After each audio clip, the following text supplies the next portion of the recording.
Então, nessa ação penal 505.1606.23, continuidade do depoimento do senhor Eduardo Constantino da Cunha. Senhor Eduardo, então, continuando aqui, por que esse pagamento através do Posadas? Precisamente foi utilizado o Posadas para poder constituir os advogados que foram representá-los. Eu utilizei a estrutura do Posadas para poder buscar, junto com ele, a solução para ele. Então, por isso foi utilizado o Posadas, e por isso até porque eu fiz o pagamento da segunda parte, porque eu tinha um compromisso mesmo, depois que ele já tinha falecido, eu não poderia me furtar o compromisso, e até porque o Posadas era administrador de um trust meu. E o senhor tem a informação de que qual conta do senhor Fernando Diniz recebeu essas transferências que o senhor afirma aqui de 400 mil? 400 mil foi para cobrir, que eu transferi para cobrir aplicações que ele fez comigo em cima da minha conta mesmo, que ele estava comigo com obrigação. Então eu cobri o prejuízo dessas aplicações e ele assumiu o prejuízo. 600 mil dólares foi que eu transferi. 400 o senhor mandou para uma conta? Mandei para a minha a conta do Trust Orion, que estava em Nova York. Eu peguei emprestado para poder cobrir o prejuízo. Depois, quando eu transferi todo o trust para a Suíça, veio os ativos que eu tinha. Então, esses 400 mil que o senhor está cobrindo, então, na verdade, o senhor transferiu para uma conta que era do senhor também? Que era a conta que era minha. Que era minha não, que era do trust que me pertencia. E isso era empréstimo pro... Não era empréstimo. Eu fiz... veja bem, a minha relação com o Fernando Diniz, não só eu fiquei com a participação dessa aplicação que ele tinha, como também ele começou a se interessar a fazer aplicações juntamente comigo. Só que ele fez aplicações, quis fazer aplicações que estavam tendo perdas, eu não quis manter. O senhor tem alguma prova de alguma transferência que o senhor fez para alguma conta do Fernando Diniz? Se eu conseguir ter acesso a todos os extratos das contas pretéritas, eu certamente poderia comprovar. Mas não seria o caso desses 400? 400 eu transferi para a própria conta. O motivo foi esse, eu queria liquidar a posição com ele, e eu não tinha recurso disponível, eu peguei um empréstimo no próprio banco e transferi para Nova York. Não tem muito sentido eu transferir 400 mil dólares e depois receber de volta ativos e dinheiro. Transferir porque era uma coisa específica para poder atender uma situação emergencial para poder zerar a posição dele. Alguma dessas transferências da conta Orion é uma transferência em favor do senhor Fernando Diniz? Não. Desses 400 foram para Orion Nova York. A partir daí da Orion Nova York foram liquidados operações de aplicações que estavam deficitárias, as quais eu queria liquidar, e para liquidar eu precisava pagar. Consequentemente, eu precisei utilizar isso. Então, se o Fernando Diniz ficou me devendo 600 mil dólares, mais 400 mil dólares, mais 500 mil dólares, ficou me devendo $1,5 milhão de dólares. O que aconteceu com o seu Fernando Diniz? Ele me deu uma garantia. Qual era a garantia? O seu Fernando Diniz detinha uma offshore que detinha um imóvel em Brasília. A offshore chama-se Camellia House. Essa offshore dele, Camellia House, é a proprietária de uma residência no Lago Sul, na QL 10, conjunto 5, casa 20. Consequentemente, ele me deu como garantia a documentação referente a essa offshore para que eu pudesse me ressarcir. Fernando Diniz morreu, essa garantia que ele me deu, eu deixei naquele momento no exterior, eu detinha, não cofre, mas eu detinha arquivo, que inclusive, se pegar as despesas, não sei se da Hora ou da Triunf, tem pagamento de arquivo debitado, Secur Archive. E no arquivo eu deixei a documentação, não só o que eu tinha de documentação em contratos de trust, como também a documentação do seu Fernando Diniz em garantia daquilo que que nós definimos como o débito que ele tinha. Que se fosse calcular o débito talvez fosse até maior, porque se eu fosse calcular os juros daquilo que foi perdido, daqueles valores do Madoff, teria sido muito maior. E foi pactuado alguma taxa de interesse? Zero. Não houve taxa de interesse nenhuma pactuada, simplesmente o débito. O Fernando Diniz morreu, eu recebi, e quando eu recebi, eu destruí. Enfim, numa das viagens que eu fiz, depois de 2013, não sei se 2013 ou 2014, eu efetivamente tirei, e o arquivo ele foi desativado, depois que eu desbloqueei, que eu dei procuração ao advogado suíço, ele desativou o arquivo, recuperou, enfim, não tinha praticamente mais nada lá, mas desativou o arquivo. E, enfim, então o senhor não tem contrato? Não, eu tive com ele um contrato de garantia desse valor. Eu recebi, eu destruí. Não tinha razão nenhuma de manter uma obrigação que já não mais existia. E o senhor lembrou de fazer a declaração desse empréstimo como dívida nos seus impostos de renda? Esse empréstimo era dívida contra o Trust, não era dívida contra a dívida contra a Oreo. Ele não era dívida contra Eduardo Cunha. E o patrimônio da Oreo ele não me pertencia. As pessoas que constituíram esses trusts, eles participaram dessa negociação do empréstimo? As pessoas que constituíram o trust, certamente, a constituição do empréstimo não tem condição de dizer, mas sabiam do crédito, porque efetivamente a documentação acabou sendo de conhecimento deles. Mas a decisão de fazer esse empréstimo e receber dessa forma... Não, a decisão é minha. Até porque eu já tinha colocado os recursos antes de estar o Trust ter sido constituído. Lembrando que o Trust foi constituído em 8 de maio de 2007. E foi feito algum contrato com o Trust, então? Não, o Trust só tinha informação que eu detinha um crédito. E isso era uma garantia, não era um contrato de empréstimo também? Não, era uma garantia. Certo. E o senhor achou que o senhor também não precisava declarar isso no seu imposto de renda? Porque era uma garantia em nome do Trust. Na realidade, a garantia pertencia ao Trust.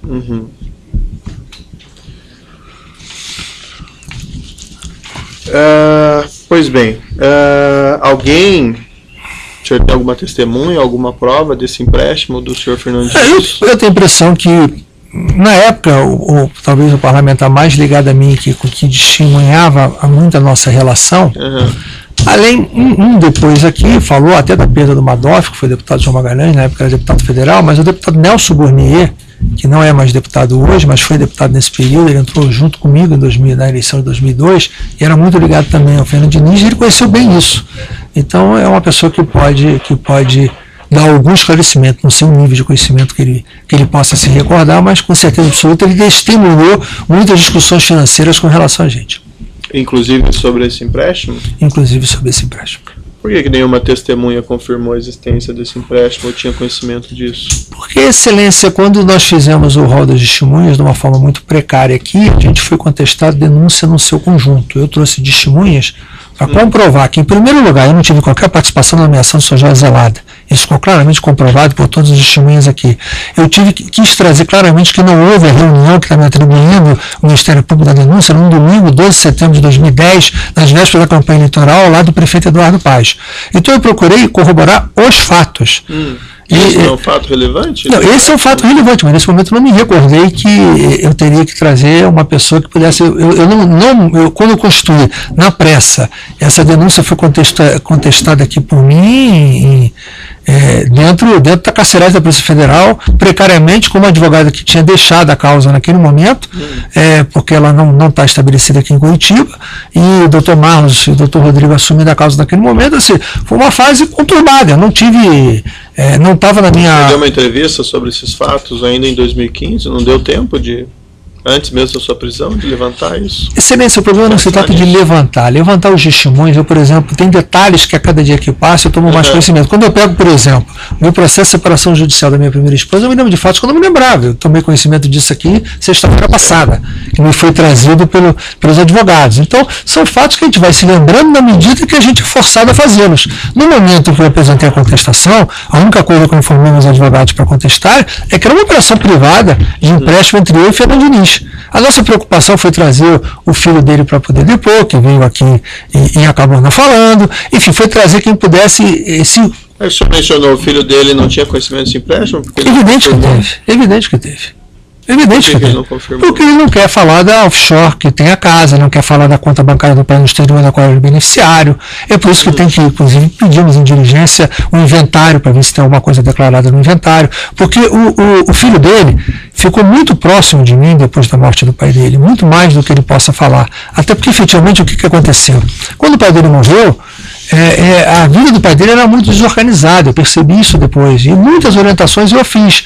Primeira coisa que ele fez, ele passou a ter uma disputa com a ex-união estável que o pai dele tinha no momento, que acabou expulsando da casa, teve registro de boletim de ocorrência, o irmão dela quebrando ele havia retirado documentos e aquilo que tinha dentro do apartamento que o pai vivia. A partir daí, com esses documentos que ele tinha, ele sabia exatamente que o pai, sobre esse ponto, o pai deixou claro que tinha um compromisso. Quando faleceu o senhor Fernando Diniz? O senhor Fernando Diniz faleceu, se não me engano, em julho de 2009.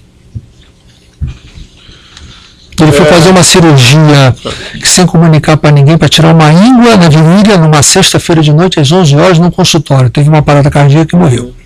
O senhor conhece o senhor João Augusto Henrique Rezende? Eu conheci o senhor João Augusto, claro que agora no Complexo Médico Penal ele está do meu lado, então com uma convivência quase que diária. Mas eu conheci o senhor João Augusto Henrique uma única vez, que talvez eu mesmo já tive oportunidade, já que ele está do meu lado, eu já li o depoimento dele, já tive oportunidade, inclusive, até de falar isso para ele. Quando ele foi indicado para ser diretor da Petrobras, naquele momento, todos aqueles que eram indicados circulavam em algum momento ali pela liderança do PMDB. Nesse momento eu fui apresentado a ele, certamente, não tenho a menor dúvida com relação a isso, mas não tinha relação com ele.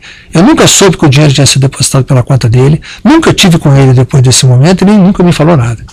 Então, não tenho que contestar a parte do depoimento dele que ele fala sobre isso. Eu só faço esse reparo, que talvez a memória dele tenha falhado, que eu fui formalmente, talvez, apresentado a ele. Quantas vezes o senhor esteve com ele? Se eu tive 2 vezes na vida foi muito, não tive relação. Eu fui apresentado a ele porque era candidato que o Fernando Diniz estava defendendo a bancada para ser o diretor da Petrobras. Certo. E os seus encontros foram o quê? No Congresso? Não, encontrei ali, nós temos o que acontece, como é que é a vida parlamentar de todos nós. Os parlamentares raramente frequentam seus gabinetes, nós frequentamos muito o espaço da liderança do partido.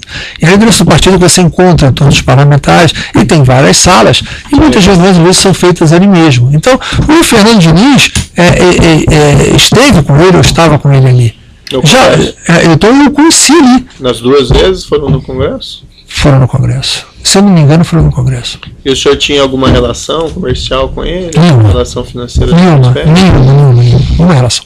Chegou a falar sobre esse empréstimo ou coisa parecida com ele? Não. Certo. E aí, mas o Felipe Diniz tinha relação com ele. E houve o apoio da bancada para que ele se tornasse diretor? Veja bem, Excelência, o que aconteceu foi o seguinte: nós vivemos um processo político, a qual era o meu segundo mandato, iniciando meu segundo mandato de deputado federal. No primeiro mandato de deputado federal, eu era oposição ferrenha ao governo do ex-presidente Lula, fazia parte do grupo do governador Garotinho, que defendia uma candidatura própria à presidência da República, do próprio Garotinho. Naquele momento, houve até um episódio, greve de fome, aí disputamos uma convenção, perdemos a convenção com pancadaria, e acabou o PMDB não apoiando nem a reeleição de Lula e nem tendo um candidato próprio. Garotinho anunciou para o Pedro Simão perdeu a convenção, acabou não realizando a convenção. Em 2007, e naquele momento a bancada tinha um líder por lista, cada hora trocava o líder, uma brigalhada, tira lista, põe lista. Quando chegou em 2007, nós nos reunimos e aí fizemos uma coordenação de bancada e fizemos um acordo político, em que o Michel Temer era o presidente do PMDB, era deputado, e acertamos de todo mundo ir junto, ter um único líder, não ter mais briga, pacificar e o PMDB participar do governo. Então, naquele momento, o que aconteceu? O PMDB já tinha iniciado o segundo mandato do Lula, ele não tinha nem trocado o ministério entre a posse do primeiro e segundo mandato, mas em março de 2007, ele começou as trocas ministeriais e nomeou os ministros do PMDB. Ele nomeou José Velho no Ministério da Integração, pela bancada do PMDB da Câmara, nomeou Temporão para o Ministério da Saúde, pela bancada do PMDB da Câmara, obrigado a apoiar, nomeou Reino Stefanes, ministro da Agricultura, pela bancada do PMDB da Câmara. E a partir daí, havia cargos de segundo e terceiro escalão que foram definidos os grupamentos de bancada por coordenações regionais. E nós fizemos o Henrique Alves líder em cima desse acordo, todas as coordenações juntas, elegemos unicamente o Henrique Alves, apoiamos a eleição de Quinária para a presidência da Câmara, enquanto a partida iria apoiar Michel para 2009, fizemos esse acordo, e dentro desse acordo, Fernando Diniz comandava a bancada de Minas Gerais, ele era o coordenador da bancada. Então, tradicionalmente, a bancada de Minas Gerais, ela não tinha muita tradição. Normal teria sido, inclusive, até a própria bancada do Rio, porque o Rio tinha muita influência de royalties e petróleo. Pode ser mais objetivo, né? Mas tem a ver com o contexto. A bancada do Rio tinha petróleo, tinha royalties, mas efetivamente a bancada de Minas Gerais tinha um interesse, por causa do desenvolvimento da Gasmig, de ter uma diretoria não a de internacional, de exploração da Petrobras. Consequentemente, eles optaram por escolher o cargo da diretoria da Petrobras e pedir. Foi o que o Fernando Diniz definiu com a bancada dele. A bancada a qual eu coordenava, que é a bancada do Rio de Janeiro, preferiu indicar o ex-prefeito Luiz Paulo Conde, que era ex-governador, para Furnas, que Furnas era uma empresa que era sediada no Rio de Janeiro. A bancada escolheu indicar Furnas, e a bancada do Centro-Oeste, que era outra grande coordenação, veio aqui depois, escolheu uma vice-presidência da Caixa com a vice-presidência do Banco do Brasil. E o Fernando Diniz tinha autonomia para fazer da forma que a bancada assim o queria. Então ele escolheu o João Henrique, não tinha que ter apoio nosso não. O João Henrique o nome não passou. Inclusive na denúncia fala, eu perguntei muito isso nas oitivas, a denúncia fala sobre uma matéria jornalística de uma reunião no Planalto sobre a CPMF, e o presidente Michel Temer negou a reunião, mas ele fala na matéria. O que aconteceu com aquela matéria? Então é importante explicar.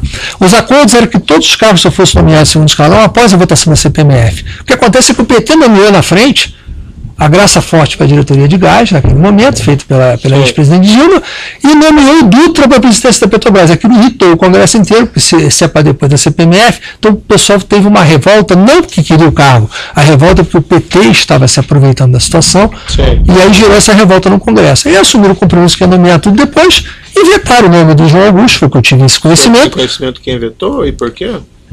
A informação que chegou pelo Fernando Diniz à época, até o próprio Michel, que quem cuidou disso, quem foi o interlocutor, foi o Michel Temer e o Henrique Alves. A informação trazida pelo Michel Temer e pelo Henrique Alves foi do veto. E o veto foi por causa do processo, segundo que teria um processo no Tribunal de Contas. Se é esse o motivo, não sei. A ficha não teria passado por essa motivação. Como é que entrou o Zelada aí? Aí foi o Fernando Diniz que trouxe o nome do Zelada. Eu não sei lhe dizer como. Foi uma coisa assim, muito rápida, porque havia a convicção do Fernando Diniz que essa nomeação sairia. Então ele teve muito pouco tempo para poder construir uma substituição. Eu não sei como ele fez, como ele conheceu o Zelada, da onde vinha a relação dele com o Zelada. Conheci depois só que ele virou diretor em 2, 3 eventos oficiais, sem nenhuma intimidade, sem nenhuma relação. Ele é uma pessoa muito fechada, inclusive. Então não tive nenhuma relação com ele. O senhor João Henriques, quando foi ouvido, ele mencionou que não conhecia o senhor. Eu acho que é um equívoco dele, porque talvez ele conheça. Como eu sou político, consequentemente a gente está mais habituado a lembrar ou tentar relacionar as pessoas com quem você teve algum contato. Ele, por ser um outro tipo de pessoa, para ele talvez conhecer foi ter algum tipo de relação. Relação não teve. Mas eventualmente ter conhecido, eu me lembro, se perguntar se eu me lembrava da fisionomia, talvez não lembrasse. Hoje, obviamente, essa opinião está deturpada, que eu estou vendo a fisionomia dele no meu lado todo dia. Mas, consequentemente, naquela época, efetivamente, não. Então, mas eu me lembro claramente que o Fernando Diniz era uma coisa usual. Da mesma forma como o Luiz Paulo Conde, quando foi indicado, ele foi a Brasília e houve um jantar da bancada inteira oferecendo em homenagem a ele. Então isso faz parte da relação política. O Ministério Público afirma que o senhor João Augusto Henrique Rezende intermediaria comissões de contratos da Petrobras para agentes políticos, inclusive aí no caso o senhor. O senhor tem algum conhecimento, ou tinha algum conhecimento? Eu não tenho nenhum conhecimento e acho, inclusive, muito estranho duas coisas, que eu tive a oportunidade de ler algumas peças. Em primeiro lugar, essa mesma palavra é falada contra da outra ação penal que ele foi condenado, que eu tive a oportunidade de ler a sentença, em que não tem nenhum agente político ali vinculado, como tendo recebido, nem comprovado naquele momento. E, por outro lado, nessa ação penal, se fala de uma transferência que foi feita, essa transferência de $1,5 milhão, mas ao mesmo tempo fala de $7.800.000 de transferências que foram feitas que não foram identificados. Quer dizer, não havendo identificação dos $7.800.000 e os seus possíveis beneficiários, nós estamos escolhendo somente a quem processar. Essa operação está sendo dividida. Então, você sabe quem são? Não sei, gostaria muito de saber. Eu acho que deveria haver investigação, a quebra de sigilo dessas contas e a busca da investigação para responsabilizar se há efetivamente ou não um agente público. Mas até agora só estão colocando com relação e esqueceram que na informação que consta da denúncia... Eu acredito que o Ministério Público está cuidando disso. Eu espero que cuide. Não precisa se preocupar. Até porque eu não gostei, até porque seria efetivamente uma nulidade, uma divisibilidade da ação penal. O senhor deve ter visto também algumas gravações que foram feitas com o senhor João Henriques. Não tive conhecimento dessas gravações, não tive conhecimento. Tem uma gravação que ele teria afirmado a um repórter. Excelência. Evento 1, anexo 19 dos. Não, eu tenho que me lidar com as peças processuais. Os depoimentos dele, eu não considero, nem tenho razão nenhuma para comentar supostas entrevistas, qualquer coisa do gênero. Eu tenho que lidar com as peças processuais. Mas ele afirmou nesse caso que ele tinha que pagar um percentual para o PMDB. Vossa Excelência já teve a oportunidade de interrogá-lo, pode ser que Vossa Excelência tenha obtido alguma explicação além da que eu não tinha colocado. Agora, eu não tenho conhecimento que ninguém do PMDB tenha tido qualquer tipo de remuneração a ele. Só quem poderia responder a isso, qualquer coisa do gênero, seria o próprio Fernando Diniz, que já é falecido, que era o responsável pela sua indicação. Então, eu não tenho condições de poder afirmar, mas eu não tenho conhecimento. Por que esse pagamento que o senhor recebeu, o empréstimo o senhor disse que era de 2000 e... A partir de quando que o senhor teve essa relação, Fernando? Desde 2003. Tá. E ele faleceu em 2009, pelo que o senhor disse? Não, ele faleceu em 2009. Tá. E esses créditos na sua conta vêm em 2011? 2011. Eu tinha garantia comigo, como eu disse, o filho dele O depoimento do João Augusto, ele confere nesse ponto, porque foi o filho dele que me comunicou que havia sido feito o pagamento. Então, se o filho dele me comunicou, o filho dele sabia. Por que nesse momento específico, 2 anos depois? Porque o filho dele tomou conta de todas as situações envolvendo a ele. Fernando Diniz tinha créditos com muitas pessoas. Ele se encarregou de cobrir os débitos do Fernando Diniz e também reaver os seus créditos e tentar acertar a situação da família dele, que estava muito conturbada. Consequentemente, ele tem, como eu falei, a Sofshore, que é detentora de uma residência. Ele tinha essa conta no exterior. Se eu não me engano, eu não tenho absoluta certeza, mas acho que era o Banco Barclays. Mas eu não tenho absoluta certeza. E o senhor deu alguma quitão desse empréstimo? Não, eu destruí o documento de garantia. Tá, mas e uma quitação do empréstimo? Não preciso quitar, porque se foi executado, eu executei aquilo que tinha sido. Eu destruí o que tinha de documentação, não precisava quitar. Equivale a uma quitação à destruição. Essas transações de $1,5 milhão, $1,5 milhão, tanto quando o senhor repassou o dinheiro, quando o senhor recebeu de volta, sem contrato, sem documento? Não, sem contrato não, tinha documento. Tinha um documento de garantia. Ela não era sem documento. O documento que o senhor não apresentou, né?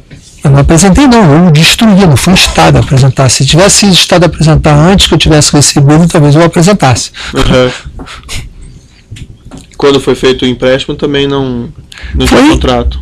Não, ali não, porque ele estava me dando uma cessão de parte da sua aplicação, era um outro tipo de documento, que foi, obviamente, quando cessou isso, foi encerrado. É um outro tipo de situação.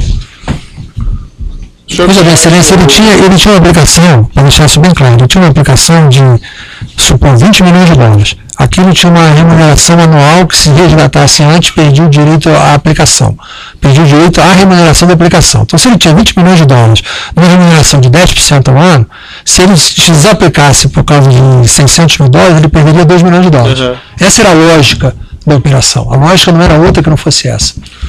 O senhor Idalécio de Castro Rodrigues... Nunca ouvi falar na minha vida. O senhor acompanhou de alguma forma Nunca tomei conhecimento. Eu nunca tomei conhecimento desse contrato. Nunca estive na Petrobras. As 2 únicas vezes que eu estive na Petrobras, antes de meu mandato de deputado federal, foi numa audiência acompanhando a ex-governadora Rosinha, quando o presidente era Gabriele, e uma audiência com a então presidente Graça Forte, levando o prefeito para uma cidade a qual eu era votado, onde era a sede do Compes, que era Itaburaí. Foram as 2 únicas vezes que eu pisei na Petrobras na minha vida. Eu nunca estive com zelada em qualquer conversa, dentro da Petrobras e fora da Petrobras. Eu nunca estive na Petrobras tratando de qualquer interesse que não fosse essas 2 vezes que eu lá estive. Então, eu nunca tratei. Teve conhecimento desses depósitos feitos na conta Orion? Em 2012. Com a confirmação só em 2012, quando o banco me informou. Foi a partir daí, inclusive, que houve a decisão de ter um e-mail para que eu pudesse ser informado quando situações como essa acontecessem. E mais, se Vossa Excelência quebrou o sigilo desse e-mail, e foi colocado como um grande mérito do Ministério Público a obtenção do anexo com as 4 faturas da transferência desse valor, é importante realçar que esse e-mail ele é 30 dias depois do bloqueio. Ele é de maio de 2015. E nesse mês de maio de 2015, há uma resposta, uma pergunta, pedindo que se informe se teve mais transferência. Não, só foram essas e foram na hora. Ou seja, é a corroboração, inclusive, que não houve qualquer outro depósito da conta que não fosse esse depósito. O senhor mencionou há pouco que o senhor Felipe Diniz teria avisado o senhor quando desses pagamentos. O senhor pode me explicar como é que o senhor ficou sabendo, então, só em 2012? Não, a confirmação do banco só em 2012. Ele avisou, já foi providenciada a solução do pagamento. Tá bom. É uma coisa que para mim era uma coisa absolutamente... eu não tinha... Ele não deu detalhes, nada? Então, não. Só o senhor tinha $1 milhão, ele falou que ele pagou o senhor e o senhor não levantou os detalhes? Excelência, eu não tinha como ter contato, a não ser que fosse através de uma das visitas pessoais que tinha. Então, se ele disse que efetuou o pagamento... Como é que ele disse que efetuou para o senhor? Não, ele me disse que efetuou o pagamento. Mas pessoalmente, por telefone? Pessoalmente, ele estava comigo várias vezes pessoalmente, pelo menos assim uma vez por mês, ou a cada 15 dias ele me visitava, ou ele me encontrava, ele falava dos problemas, inclusive porque quando houve a morte do pai dele, o Michel Temer, então era presidente da Câmara, concedeu a pensão de deputado para a união estável que ele estava do pai dele. Aí houve começou uma briga judicial. Ele devolveu esse dinheiro de $1,5 milhão. E na ocasião o senhor não perguntou como foi feito, onde foi feito? Não, onde foi feito ele isso. falou? Não, ele falou que foi feito. Ele falou, foi feito o pagamento na conta indicada. Na conta? Na conta indicada. O senhor que indicou a conta? A conta ele já sabia. Ele já sabia. Quando o pai dele faleceu, na documentação que ele obteve do pai dele, já tinha esses detalhes. E o senhor levou um ano para confirmar, daí? Eu levei um ano para mim. Se ele falou, eu não me preocupei. Não preciso me preocupar em confirmar. Até porque, Excelência... de 1.500.000 Excelência, não mudaria em nada a situação. A aplicação caberia o trust fazê-lo se fizesse. Eu tinha minha forma anual de fazer. Para mim não alterava em nada. Mas não tinha dúvida. Você se preocupou em verificar se ele realmente tinha eu verificava no momento que eu tinha a forma de verificar. E qual era o momento? Quando o banco assim o procurava, o trouxa procurava para prestar contas. E o senhor não podia tomar iniciativa também? Alguém depositou 1.500.000 para o senhor? Eu tinha 5 milhões de dólares, então não era isso. Eu não estava precisando do dinheiro para pagar nenhuma despesa, o dinheiro pertencia a um trouxa, não pertencia a mim, ele ia ser aplicado, o objetivo era objetivo outro, era patrimonial. Então não era um dinheiro que eu recebo na conta e tenho que fazer o pagamento da conta de luz no outro dia. Não era isso que estava acontecendo. E mais, se Vossa Excelência também pegar os extratos, vai verificar que não houve qualquer aplicação do recurso pelo banco, nem o chamado money market. Porque aí não foi mexido no dinheiro. O dinheiro só foi mexido quando estava sob a administração do juros lá. Porque mesmo assim, o banco ou outros não quiseram aplicar.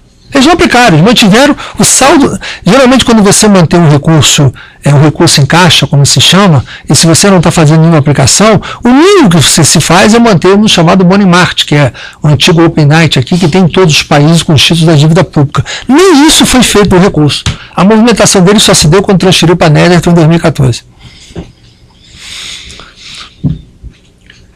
O senhor, naquela entrevista que o senhor deu ao Jornal Nacional, o senhor foi indagado, agora presente, né? O senhor nunca chegou a cobrar esse dinheiro, porque de fato é muito dinheiro, $1 milhão. O senhor respondeu, ele morreu. Quando ele estava vivo, sim, obviamente a gente fala sobre isso. E ele tinha assim, no momento antes de ele morrer, ele tinha essa orientação, se porventura, quando ele tivesse condição de me pagar, de como ele devia fazê-lo.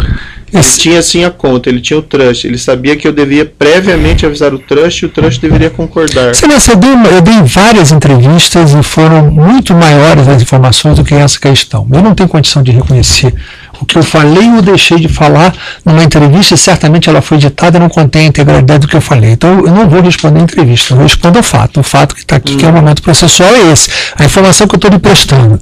Então, essa afirmação que o senhor previamente...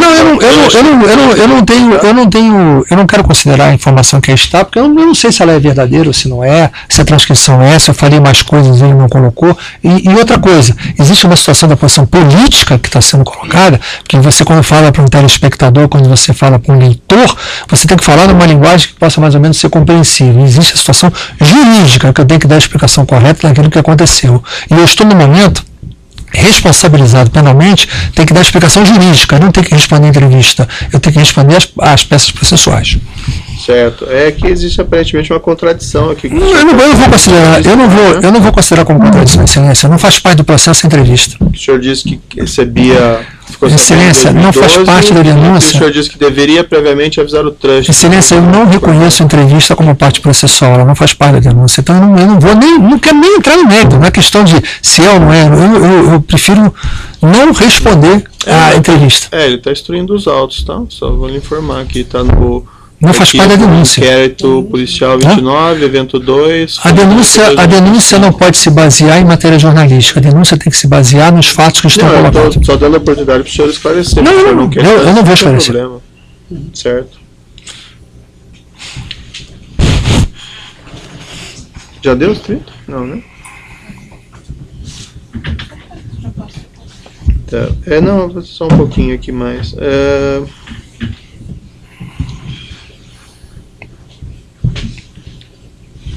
Bom, acho que por hora são as questões do juízo. Eu passo ao Ministério Público sem prejuízo de alguma indagação adicional. Pode interromper, a gente começa no novo áudio.